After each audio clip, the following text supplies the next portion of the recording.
So imagine you're standing outside under this massive night sky. Okay. You're looking up at the stars, and you just start demanding to know the exact, precise dimensions of the universe. Right. Or, maybe a more relatable one. Yeah. We're lying awake in bed at night, completely gripped by anxiety, and you're just demanding to know definitively what happens to you after you die. Oh, yeah, the classic 3 a.m. existential panic. Exactly.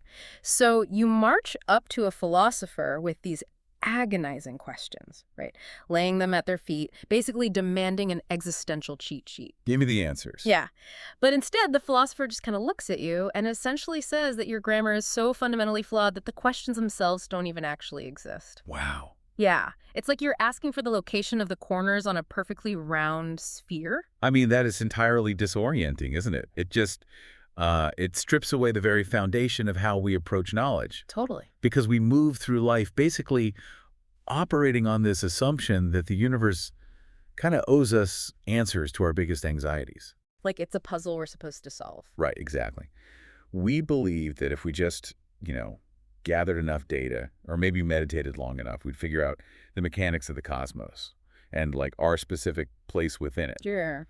But what if the anxiety isn't actually caused by a lack of answers? Wait, what you mean? What if the anxiety is actually generated by the hidden assumptions baked into the very structure of the question itself? Oh, wow. Okay. Yeah, that is exactly the genius of the thinker we're diving into today. So welcome to this deep dive, everyone. Our mission today is to explore one of the most profound and frankly, mind-bending texts in the history of human thought. It really is. It's chapter 27 of Nāgārjuna's Mūlamadhyamakakārikā, which is a bit of a mouthful, so we'll just call it the MMK for short. Good call. Yeah. Specifically, we're looking at this final chapter of his masterwork, which is titled An Analysis of Views. And, our source material for this deep dive is just incredible. We're working with this highly detailed logical breakdown of chapter 27. Which we need because it gets intense. It really does.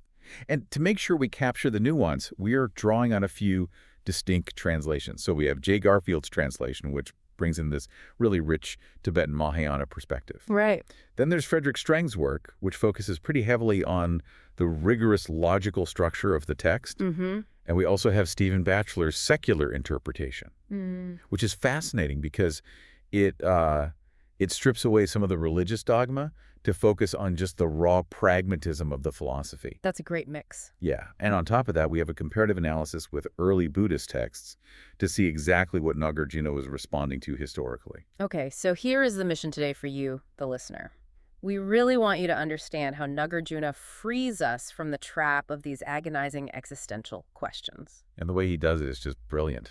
It is, because here's where it gets really interesting. He doesn't do it by finally giving you the answers you've been craving all your life. No, not at all. He does it by using this ruthless, airtight logic to basically prove that the questions themselves are completely broken. He literally dismantles the machinery of our existential dread. Exactly. But to fully appreciate Nāgārjuna's radical approach here, we can't just jump straight into the 2nd century CE when he was writing. Right. We need the context. We have to understand the historical and philosophical problem he was inheriting.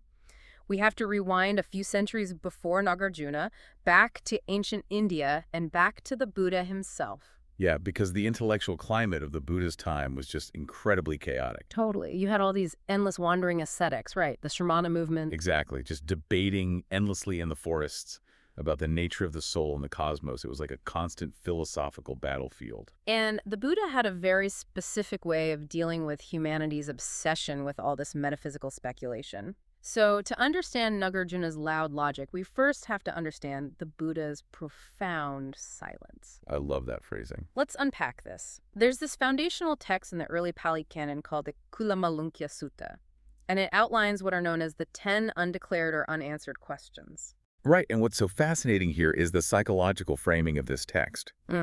So there's a monk named Malunkyaputta, and he approaches the Buddha. Okay. And he is essentially having a total, complete crisis of faith.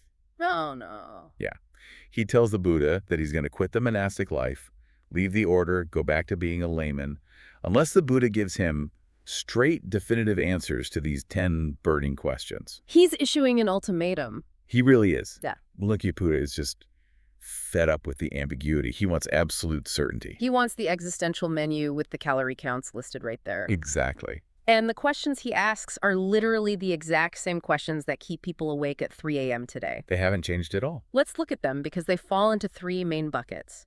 So first, the cosmological questions, like, is the cosmos, the universe, eternal, or is it not eternal? Right. Is the cosmos finite, meaning it has a physical edge or boundary, or is it completely infinite? So those are the grand questions of the universe. Then we move inward to these ontological questions. Not ourselves. Yeah, questions about the nature of our own being. Huh. Is the soul, the life principle, the self, the exact same thing as the physical body? Or is the soul something entirely different from the body, like an independent entity? And finally, the big one, the one that arguably drives like all human religion and philosophy, what happens after death? The ultimate question. Right. Now, Mūlamadhyamaka asks specifically about a tathagata, which is the term for a fully enlightened being, someone who has escaped the cycle of suffering. Yeah. He asks, does the tathagata exist after death? Do they not exist after death? Do they both exist and not exist? Or do they neither exist nor not exist? It's such an exhaustive, almost like mathematical list. It is. He's trying to corner the Buddha by covering every single logical base. Exist, doesn't exist, both, neither. You can almost hear his frustration bubbling over. You really can. And how does the Buddha respond to this massive ultimatum? Let me guess, he doesn't give a philosophical lecture. Nope.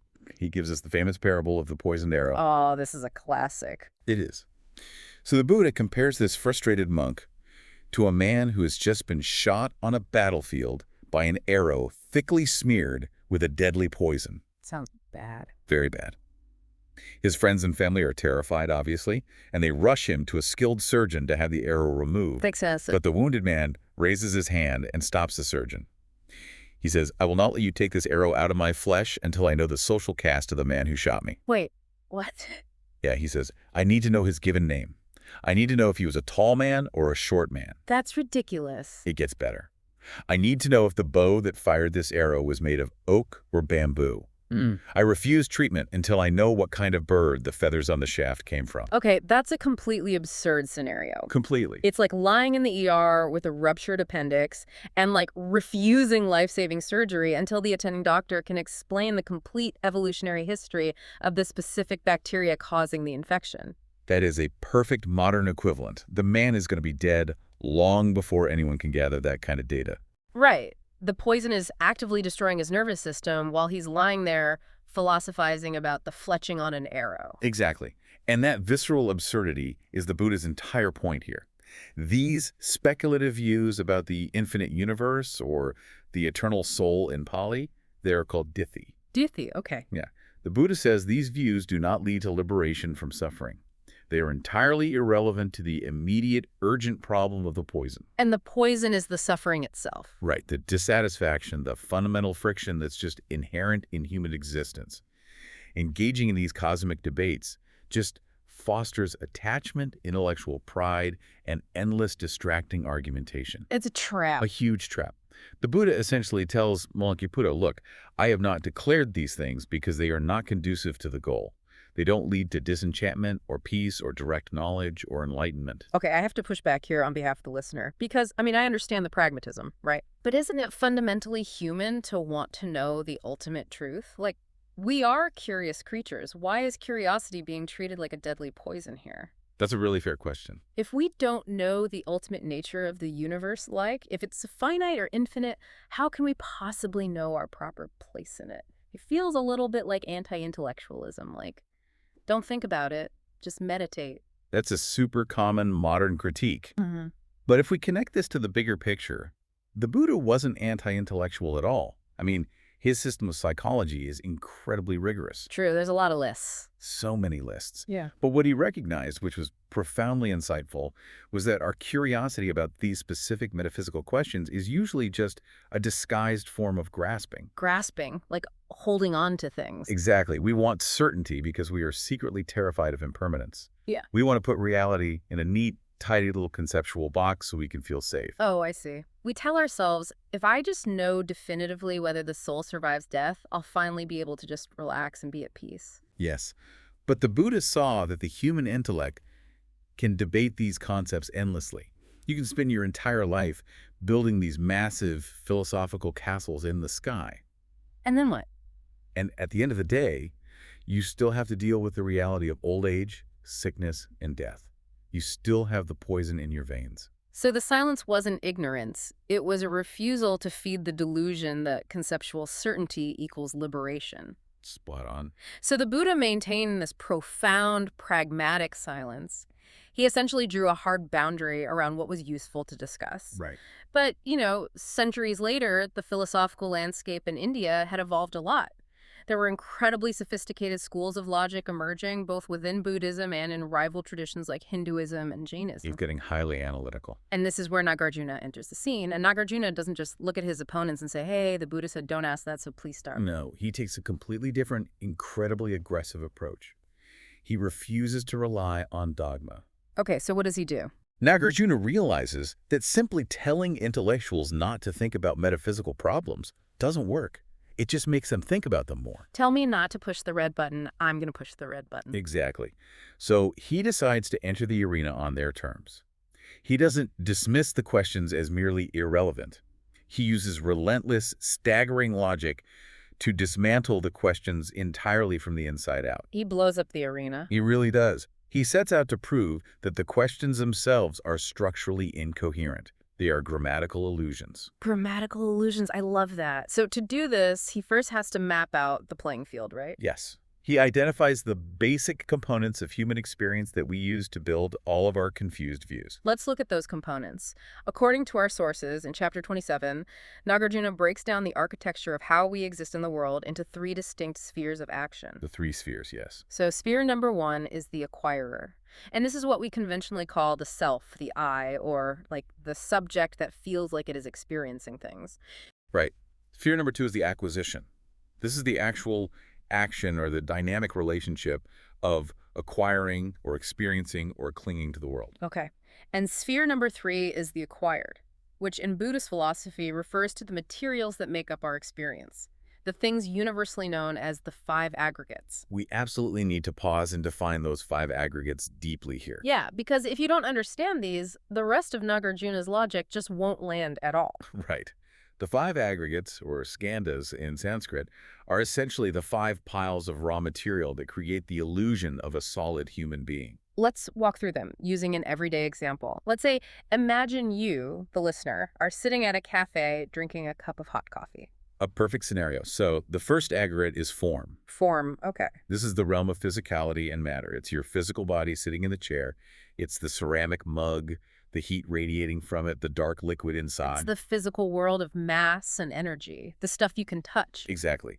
Then comes the second aggregate, which is feeling. No, wait, this doesn't mean complex emotions like jealousy or romantic love, right? No. This is much more primal. Mm-hmm. It is the basic hedonic tone of any experience. Hedonic tone. Yeah, like when you take a sip of that coffee, the sensation is immediately categorized by your nervous system as pleasant, unpleasant, or neutral.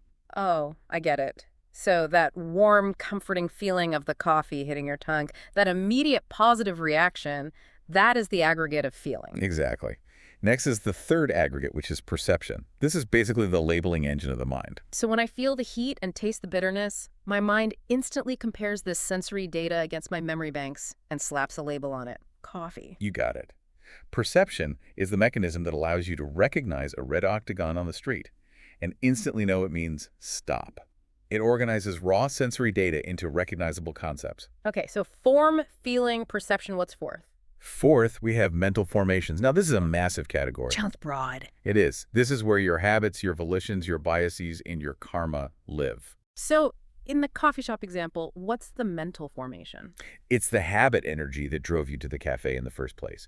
It's the craving for caffeine. It's the thought, I need this to wake up. Oh, so it includes my prejudices, my beliefs, my motivations, all those complex mental activities that propel me to act? Yes, all of it. Yeah. And finally, we have the fifth aggregate, which is consciousness. And how is that different from perception or mental formations? Consciousness here is simply the base awareness that allows the other 4 aggregates to even register. Like the background hum.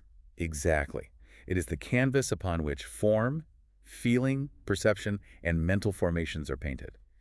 It is the bare knowing that the experience of drinking coffee is happening. Wow. Okay, so Buddhism argues that if you look really closely at your entire existence, you will only ever find these five things interacting in a constant churning river of cause and effect. Nothing else. So, going back to Nāgārjuna, we have the self, which is the acquirer. We have the action of acquiring. And we have these five aggregates, which are the acquired. Why does he bother to separate the acquirer from the acquired in his logic? Because every single speculative view you have ever had about your existence or your past or your future or the universe at large completely relies on the assumption that these spheres are distinct, solid realities. Okay, give me an example. Let's take a very common question. Did I exist in the past? Sure. Just by forming that sentence in your mind, you are making massive, hidden metaphysical assumptions. You are assuming there is a permanent, separate self and acquirer that somehow possesses or acquires a body and a mind, the acquired aggregates. And drags them across time. Yes, you are assuming you are a fixed noun moving through a timeline. All right, let me stop you right there, because I think most people listening today, especially from a modern scientific perspective, would say, look, I don't believe in a floating separate soul. I am just my brain and my body. Right, the materialist view. Yeah. If the self and the acquired aggregates are the exact same thing, why is Nāgārjuna treating them as separate spheres? Doesn't his whole deconstruction just fall apart if we just admit we are meat computers? I love that pushback. Like, let's say I upload my consciousness to a hard drive. Isn't that proof the self is just data generated by the physical form? That modern materialist pushback is brilliant, and it is exactly the trap Nāgārjuna wants you to step into. Uh-oh. By saying, I am just my brain and body, you have just posited a very specific philosophical view. You are saying the self is strictly identical to the aggregates. Okay, and that's bad. Well, to test if that view actually holds up under scrutiny, Nāgārjuna brings out his ultimate analytical weapon. This is the core engine of his philosophy, the application of the tetralemma, or the Catuṣkoṭi in Sanskrit. The tetralemma, the four corners of logic. Yes. This is where Nāgārjuna takes your deeply held assumption, throws it into a logical box, and systematically locks every single door so it can't escape. That's a terrifying way to put it, but yes. The tetralemma is an ancient Indian method of testing every possible logical relationship between two things. In this case, the relationship between the self and the five aggregates. Exactly. And the four corners are exhaustive. There are only four options. Corner 1, they are strictly identical. Okay. Corner 2, they're completely different. Corner 3, they are both identical and different. And corner 4, they are neither identical nor different. So it covers every base. Let's walk through how Nāgārjuna applies this framework to the past. Looking closely at verses 3 through 8 of chapter 27, where he tests your exact claim. I existed in the past. Let's do it. Okay, let's start with corner 1, identical. This was my modern materialist pushback. The self is the exact same thing as the acquired aggregates, the physical body and the brain's mental activity. Right, and Nāgārjuna looks at this and points out a fatal flaw. Lay it on me. If you hold the view that the self is absolutely identical to the aggregates, you have a massive problem with time. Time. How so? Because the aggregates, your physical form, your feelings, your thoughts, are characterized by one absolute rule: impermanence. Right, they're constantly changing. Constantly arising and ceasing. On a cellular level, your body today is materially completely different than it was 10 years ago. Your thoughts and feelings change microsecond by microsecond. Okay. Therefore, if the self is exactly identical to the aggregates, the self must also constantly die and be born microsecond by microsecond. Oh man, this is the ship of Theseus problem. Exactly. If I am exactly my physical body, then when my skin cells die and flake off, a part of me literally ceases to exist. Yes. And more profoundly, since my brain states are constantly shifting, the I that started this sentence is technically dead, replaced by the I that is finishing it. You've got it. That completely destroys the idea of a permanent, continuous self that existed in the past and exists now. So I cannot logically say I existed in the past because the specific configuration of aggregates that constituted I back then died years ago. This is exactly what J. Garfield emphasizes in his translation. If you identify the self with the aggregates, you make the self a transient phenomenon. It doesn't stick around. Right. Verse 6 in Strenz's translation says, the individual self is not the acquisition, since that appears and disappears. If you choose corner 1, you lose any continuous entity that could possibly link a past life to a present life, or even yesterday to today. Wow. Okay, so corner one identical fails. It cannot give you the solid, enduring self your grammar assumes. So feeling trapped, the human mind moves to corner 2. Which is different. Okay, so I am not my ever-changing body and thoughts. Right. The self is completely separate from the body and mind. Cartesian dualism. Right. I am the permanent soul, the pilot of the ship. I am the ghost in the machine that observes the aggregates but is totally separate from them. Nāgārjuna dismantles this in verse 7 with devastating simplicity. What does he say? He says, if the self is completely different and categorically separate from the 5 aggregates, then we should be able to perceive this self independently. We should be able to locate it without reference to the body, feelings, perceptions, habits, or base consciousness. Which we obviously can't do. I mean, try it right now if you're listening to this. Try to point to the you that exists totally independently of your body or your thoughts. Impossible. Yeah, if I magically strip away your physical form, remove your capacity to feel pleasure or pain, erase your ability to perceive and label the world, delete your habits and memories, and finally extinguish your base consciousness, there's literally nothing left to point to. There is no hidden homunculus pulling the levers. As Nāgārjuna writes, it would be perceived without the acquisition, but in fact it is not so perceived. So you cannot find an observer without the observed phenomena. They depend on each other. Exactly. So corner 2, different, fails entirely. You cannot find a self that is independent of the aggregates. Man, here is where the philosophical history gets really interesting, because early Indian thinkers realized that identical and different both failed, so they tried to combine them. Right. They moved to corner 3. Both. The self is both identical to the body and different from it at the same time. Yeah. And I know the Jains were famous for this kind of perspectivism, arguing that reality is multifaceted, so from one angle you are identical to your body, and from another angle your soul is different. Yes, the Jain doctrine of Anekantavada, or many-sidedness, it often employed this kind of syncretic approach. It sounds very tolerant and nuanced, honestly. You hear echoes of it today when people try to awkwardly smash quantum physics together with spirituality. Oh, all the time, saying things like, well, I am both the physical particle and the infinite wave. Right. But Nāgārjuna rejects this entirely. He does. Why? Because logically, you cannot be completely identical to something and completely separate from it at the exact same time. It violently breaches the law of non-contradiction. It's like saying a shape is both a perfect circle and a perfect square. Exactly.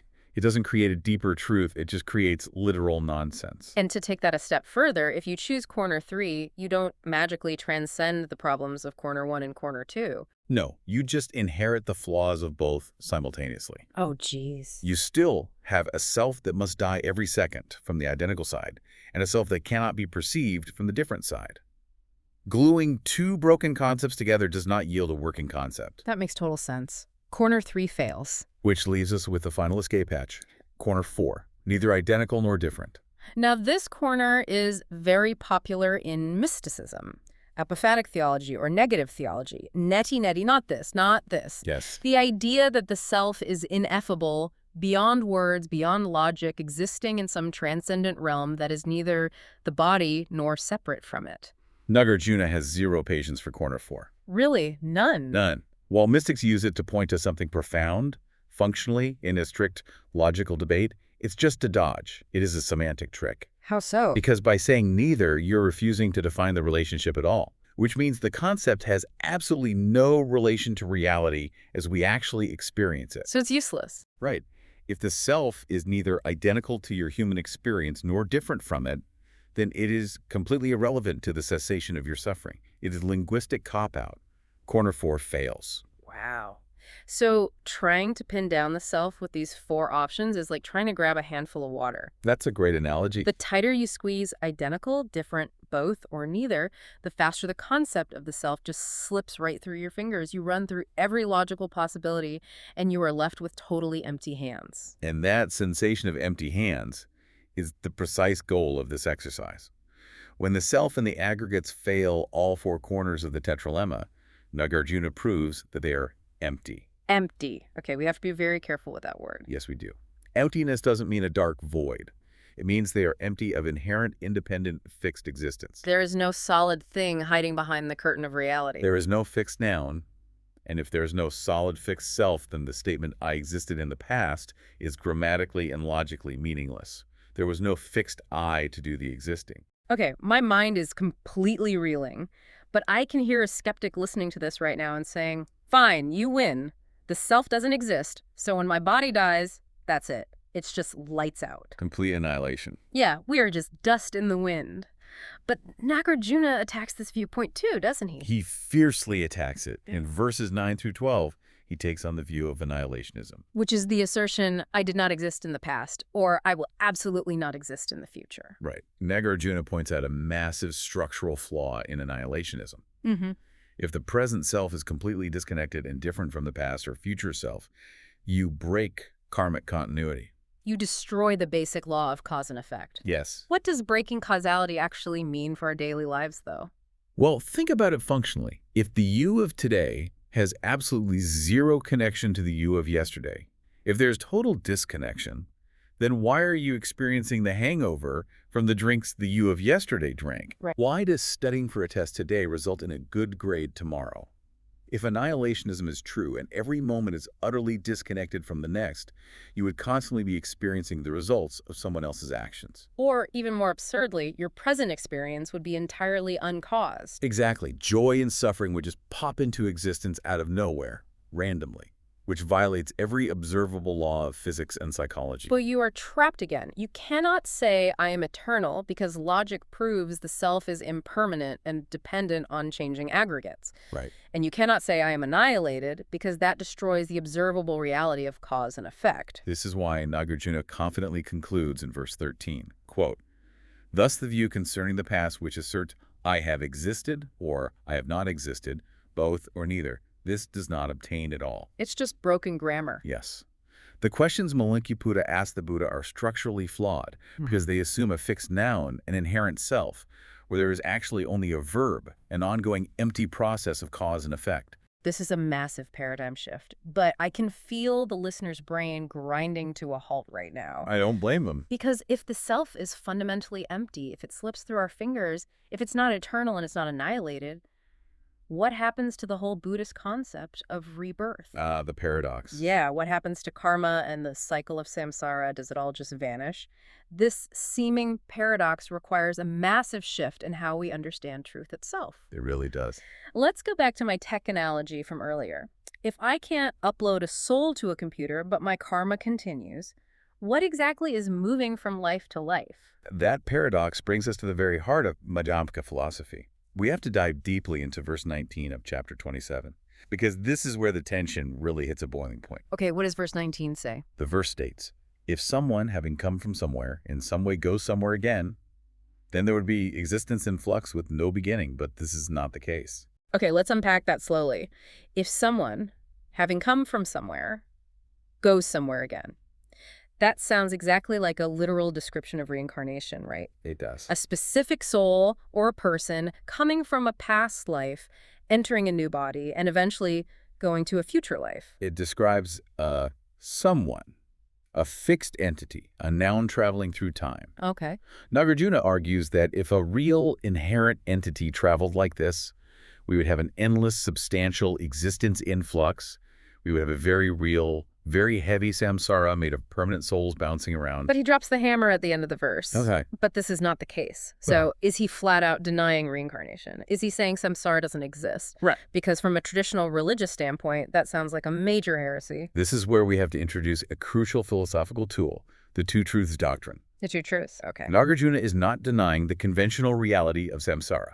He's not saying that your actions today don't have consequences tomorrow, or that birth and death don't functionally happen in our lived experience. Then what exactly is he denying when he says this is not the case? He is denying the reification of it, The reification. making it into a solid thing. He is denying that there is a substantial, inherently existent someone making the journey. Oh, I see. We have to view reality through two lenses simultaneously. Conventionally, like in our everyday reality, karma and the cycle of rebirth exist as a dependently co-arisen process. Things happen because of causes and conditions. Sure. But ultimately, when subjected to the rigorous logic of the tetralemma we just did, this entire process is empty of a fixed essence. There is no underlying stuff, no soul substance that is traveling. The ultimate truth is that everything is empty. The conventional truth is that empty things still function and interact. Exactly. The genius of Nāgārjuna is holding both of these truths at the exact same time without letting them collapse into each other. I mean, this is notoriously tough to grasp. It's like asking me to believe in a journey where no one is actually traveling. It is deeply counterintuitive because our language is built on nouns. Right. In the computer uploading analogy, it's like saying the software continues to run, but there is absolutely no underlying code. But Nāgārjuna uses a brilliant classical analogy in verse 22 to help us visualize this process without a substance. Oh, good, an analogy. He compares the continuum of the aggregates, the cycle of our lives in karma, to the flame of a lamp. Paint that picture for us. How does the flame solve the paradox? Imagine you have a lit candle in a dark room. Now you take a second unlit candle and hold the wick to the flame of the first. The second candle catches fire. Okay. Then you blow out the first candle. The room is still illuminated. Mm-hmm. Now, did the flame travel from the first candle to the second? I mean, conventionally speaking, yes. I would say to you, I moved the fire from here to there. But look closer. Did a solid inherent thing called fire get up off the first wick, fly through the air as a solid object, and land on the second wick? No. Physics tells us it's a transfer of energy, a causal chain reaction. The heat of the first ignited the vapor of the second. The first flame caused the second flame to exist, but they aren't the exact same flame. Yet they aren't completely disconnected either, because without the first, the second wouldn't exist. That is the perfect illustration of holding the two truths together. Wow, okay. Conventionally, there is a continuity of fire. There is an unbroken causal link. That is karma. That is rebirth. Right. But ultimately, no permanent substance transferred. There is no inherent flameness that survived the jump. That makes so much sense. When you apply this back to human existence, your past actions cause your present state, just like the first candle causes the second. But there is no fixed soul that hopped from the past body into the present body. The process is completely real conventionally, but completely empty ultimately. Precisely. So returning to verse 19, when Nāgārjuna says, a someone traveling through time is not the case, he means a solid inherent noun is not traveling. Right. The verb, the process of lighting the next candle, the transmission of karmic energy is happening, but there's no permanent noun doing it. Because if you assume a fixed noun is traveling, you end up with an absurd reified universe that the tetralemma destroys. And if you see it as an empty dependent process, the paradox vanishes. Okay, I have to challenge this balance, though. Go for it. I hear what you're saying about the candles. It's a beautiful metaphor. But if there is no inherent someone traveling from life to life, if it's all just an empty process of causes and conditions like a chain of falling dominoes, isn't that just a very fancy, philosophically dense way of describing nihilism? Like, why should you, the listener, care about your future karma or how you treat people today if you aren't really the one who will be around to experience the results? Right, why bother? Yeah. If I am just the first candle, why do I care if the second candle burns bright or flickers out? That is the most common and perhaps the most dangerous misunderstanding of emptiness. Stephen Batchelor writes extensively about this in his secular interpretations. Because it sounds so much like nihilism. It does. But emptiness is not nothingness. Nihilism says that the candle flame just goes out, and that's the absolute end of it. No heat transferred, no light, no consequence to the surrounding room. Which Nāgārjuna already proved is false because that breaks the undeniable reality of causality. Exactly. The heat from the first candle absolutely does ignite the second. What you do today dictates the reality of tomorrow. Okay, so consequences are real. Very real. To ignore the conventional reality of karma, to say nothing matters because I don't really exist, is to fall into the extreme of nihilism. And to believe in a permanent soul that reaps eternal rewards is to fall into the extreme of eternalism. Yes. Nāgārjuna forces us to walk the razor's edge between them.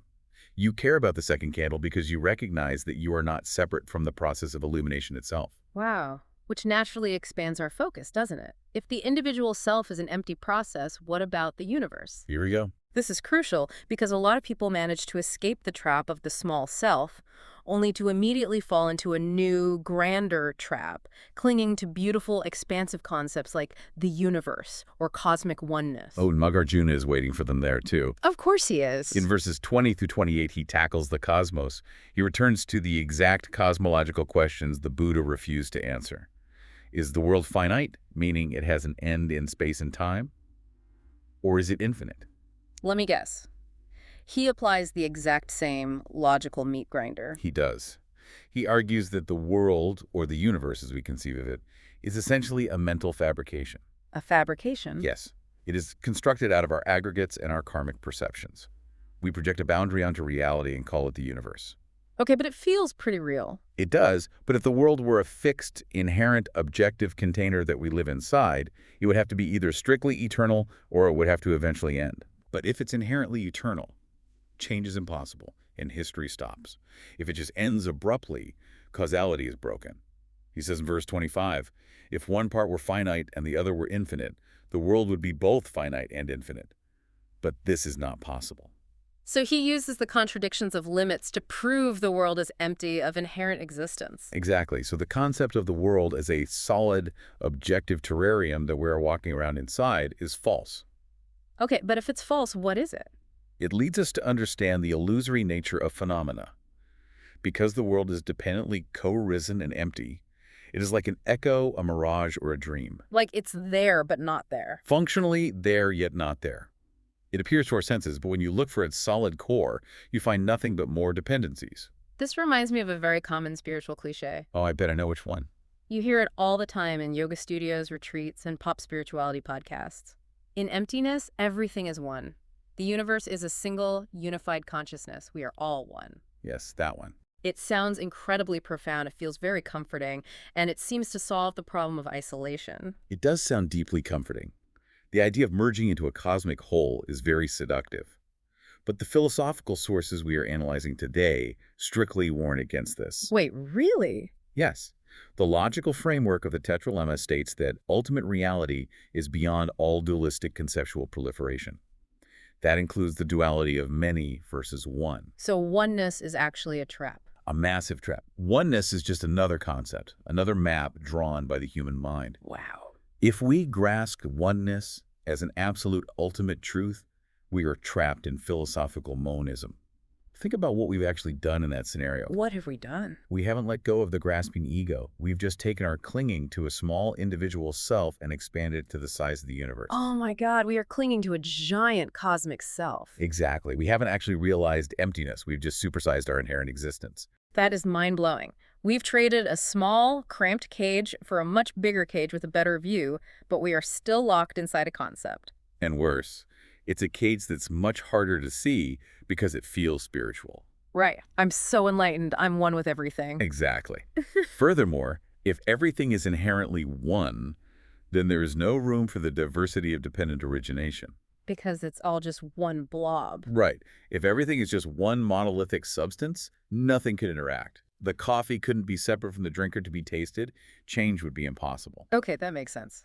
If you grasp oneness as an absolute, you are completely missing the core of Nāgārjuna's philosophy, which is the middle way. Okay, we need to define the middle way carefully in this context, because to a layperson, middle way sounds like it just means compromising. Like meeting in the middle. Yeah, like I won't be totally selfish, but I won't be a martyr either, just being kind of average. It is not a compromise or a watered-down average. The middle way doesn't add a little bit of existence and subtract a little bit of non-existence. So what is it? It is a radical epistemic shift. It is the realization that all concepts, whether it's self, universe, emptiness, or oneness, are merely maps. They are not the territory. Exactly. The middle way is engaging with reality dynamically, using the maps to navigate, but never ever clinging to any of the maps as absolute truth. I love that. So, clinging to the concept of oneness, or even fiercely clinging to the Buddhist concept of emptiness as the ultimate reality, Yeah. it's like going to a Michelin-star restaurant and trying to eat the physical menu instead of the meal. That is a perfect analogy. Like, the map is incredibly useful to get around. You need the menu to know what to order. You need the concept of a self to pay your taxes, but you cannot live inside the map. It provides absolutely zero nourishment on its own. The fatal flaw of the human intellect is taking our conceptual models and mistaking them for reality as it actually is. Right. True liberation for Nāgārjuna isn't about finding the best, most accurate map and fiercely defending it against other philosophers. It's about transcending the need for maps entirely. Yes, by realizing they are all equally empty of inherent truth. This all sounds incredibly rigorous and intellectually swilling. The logic is flawless, But I know the listener is probably wondering about the practical application. Of course. How do we live this? Yeah, how does someone who's actually dismantled all their views, someone who truly doesn't believe in a fixed self or a fixed world, how do they actually live their daily life? Do they just sit in a cave in a state of catatonic bliss? Exactly. If everything is an empty map, what do you actually do on a Tuesday? That is the ultimate test of Madhyamaka philosophy. Does it hold up in the mud of daily life? Does it? It does.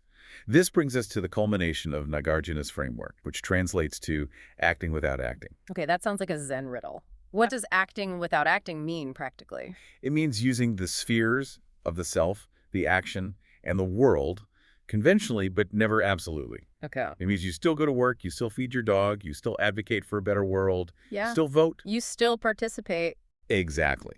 You use the conventional maps because you have to navigate the conventional reality, but you act without apprehension. Without apprehension. You act without clinging to the outcome as an absolute defining metric of your soul. And crucially, you act without reifying yourself as an inherent doer.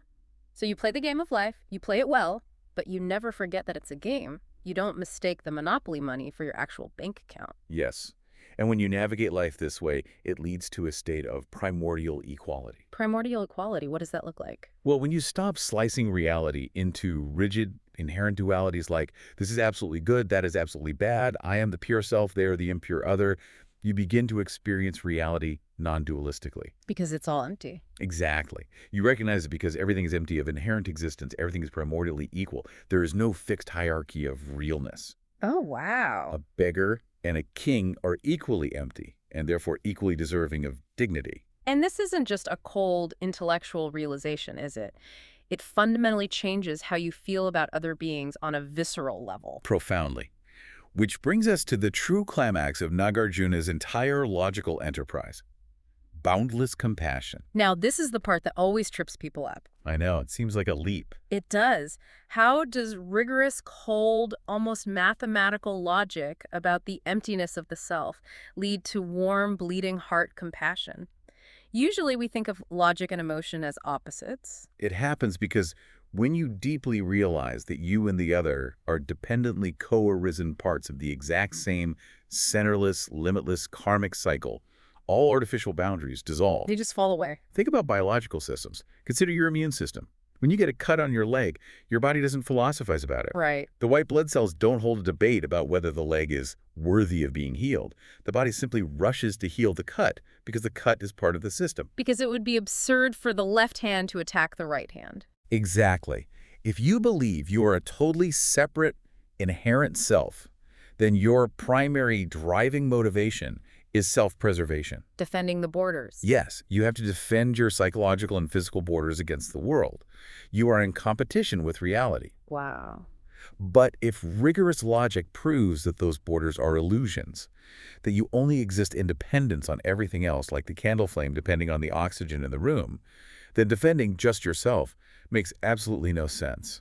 So compassion in this view doesn't emerge from a moral commandment. No. It doesn't come from a religious rule book that says, thou shalt be nice to thy neighbor under threat of punishment. No. It emerges naturally and spontaneously when the delusion of separation is logically and experientially destroyed. It's just what you do. Right. When a practitioner of the middle way sees the suffering of others, they recognize it as their own suffering because the boundary between self and other has been proven empty. They alleviate suffering the same way you pull your hand away from a hot stove instinctively, without needing a philosophy to justify it. Exactly. This brings to mind verse 30, the final verse of chapter 27, which closes the entire MMK. What does it say? It's a beautiful, humble homage to the Buddha. Nāgārjuna writes, to him possessing compassion, who taught the real Dharma, for the destruction of all views.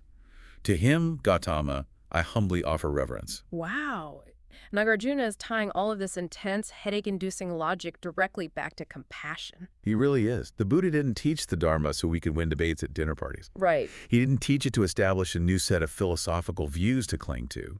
He taught it to destroy the views that cause us to suffer and inflict suffering on others. The logic of emptiness is not a weapon of intellectual dominance. It is a surgical tool of supreme compassion. Designed to extract the poisoned arrow. I love that. Okay, I have to play devil's advocate here, though, especially for listeners who are deeply engaged in trying to fix the world right now. Let's hear it. For a lot of people, it feels like we need strong, fixed views to motivate us.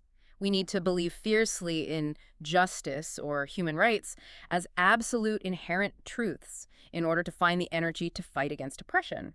I hear that a lot. If everything is empty, if justice is just a conventional map and not an absolute reality glowing in the sky, where does the fire to help others actually come from? Doesn't realizing emptiness risk leading to a kind of detached, privileged apathy? It's like, oh, the world is an illusion, the suffering is empty, so who cares, the forest burns down. Exactly. That is the danger of mistaking emptiness for nihilism again. It's a very real risk. But let's deeply explore the distinction between attached activism and the spontaneous compassion of a bodhisattva. Okay, what's the difference? Attached activism relies on a rigid, dualistic view. I am the inherently good guy, you are the inherently bad guy, and I must defeat you. Which feels very common. It is. Yes. And this kind of activism can create temporary conventional change, but it is exhausting. It is fueled by anger, grasping, and ego. And it inevitably leads to burnout. Always. And historically, it often perpetuates the cycle of suffering because it merely flips the hierarchy without dismantling it. Because it's still fueled by grasping. You are fighting the poison with more poison. Yes. Spontaneous compassion, born of realizing emptiness, doesn't need the toxic fuel of anger or rigid ideology to act. Why not? You fight for justice, not because you are fiercely attached to an ideological identity as a savior, but because you see suffering occurring in the present moment, and the natural, unhindered response of an unobstructed mind is to alleviate it. Like the immune system. Exactly. You act with immense energy because you aren't carrying the heavy burden of the ego. So someone acting from emptiness fights suffering endlessly, but they don't shatter when they lose a battle because they never reified the battle in the first place. They use the maps of justice, politics, and morality to navigate the conventional world and relieve suffering, but they don't mistake those maps for ultimate reality. They act fully, passionately in the world while remaining completely free from the emotional turbulence of it. That is the true meaning and the ultimate triumph of the middle way. Okay, let's take a deep breath and recap this incredible intellectual journey we've been on today. It's been a lot. We started with the Buddha's pragmatic silence. He famously refused to answer the big metaphysical questions about the universe and the soul because those questions distract us from the immediate bleeding wound of human suffering. Like a man dying from a poisoned arrow who demands to know the wood of the shaft before accepting a cure. Exactly. And then we followed Nāgārjuna, who, centuries later, took the spirit of the Buddha's silence and forged it into a brilliant weapon of logic. The tetralemma. Right. Using the four corners of the tetralemma, he tested our deepest assumptions about a fixed, permanent self existing in the past, present, or future. He proved that whether you say the self is identical to the body, different from the body, both or neither, the concept breaks down. A fixed, independent self cannot logically exist. It's empty. And because the self is empty, the agonizing questions about what happens to it after death are structurally flawed. They are grammatical illusions. We then looked at the paradox of samsara, how rebirth and consequence continue like a flame passing from one candle to another. Right, a continuous process of cause and effect without a permanent soul substance making the journey.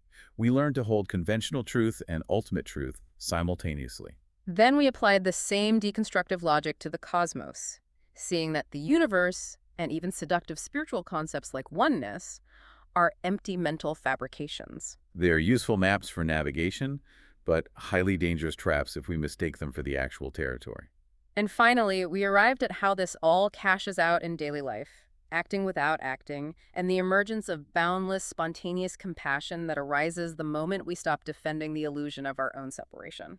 Because letting go of these speculative views isn't about losing meaning.